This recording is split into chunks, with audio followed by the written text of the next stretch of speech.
欢迎观看《说文解字》双语教育系列视频。你是否好奇，为什么汉字错会用金字旁？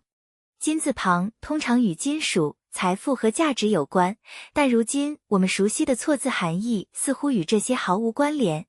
在本期节目中，我们将带你追溯这个字的起源，并分享一些有趣的相关字词。根据《说文解字》的注释，错，金涂也。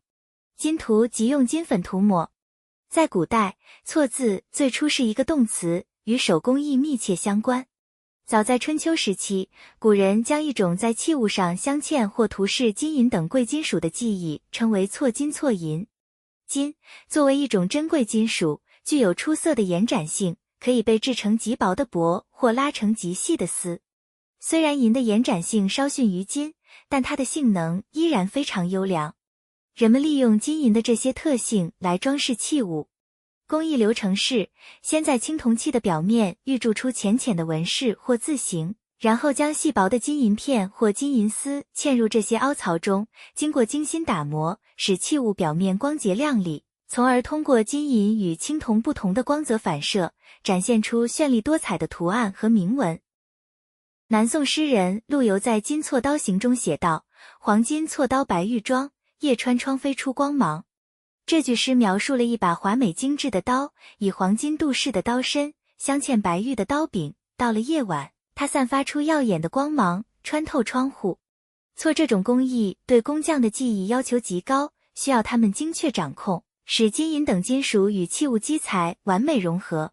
然而，做到绝对精确往往十分困难，稍有偏差，比如镶嵌位置不对或打磨不均匀，就会破坏整体的协调美感，从而被认为是错误。因此，错字带有金字旁，与其工艺起源息息相关。更令人意外的是，错在古代还曾有钱的含义，这种用法早在汉代就已出现。如今，当我们比喻酿成重大错误时，会用到一个成语，铸成大错。但为何大错要用铸来形容呢？其实，这里的大错最初并非指错误，而是指西汉时期王莽铸造的一种刀形金属币，称为错刀，后来简称为错。错原本是古代的一种金属货币，铸成大错中的大错作为重大错误来理解，不过是后人的引申与借用罢了。尽管错的本意是指用金属对其他物体进行涂饰或镶嵌的工艺，随着时间的推移，它逐渐演变出了更多的引申意义。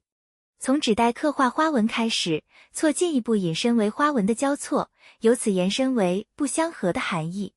随后，它又引申为时间上的错开、安排上的避让，以及行动上的相互协调，避免冲突。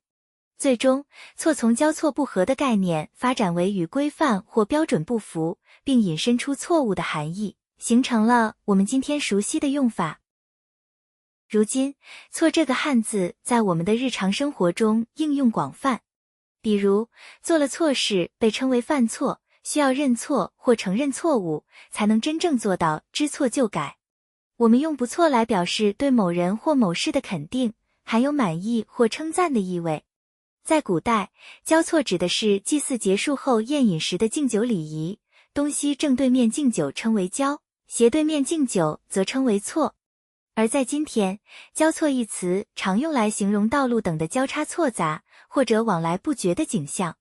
此外，当我们描述事物的布局虽然参差不齐，却充满韵味时，会用到成语错落有致，展现出独特的美感。现在，你明白了错字为何与金属有关了吧？也想通了成语铸成大错为什么用铸来搭配了吗？希望这些讲解能让你感受到汉字的博大精深与文化魅力。如果你喜欢以上内容，请记得帮我们点赞。欢迎订阅我们的频道，以观看更多的优质双语教育内容。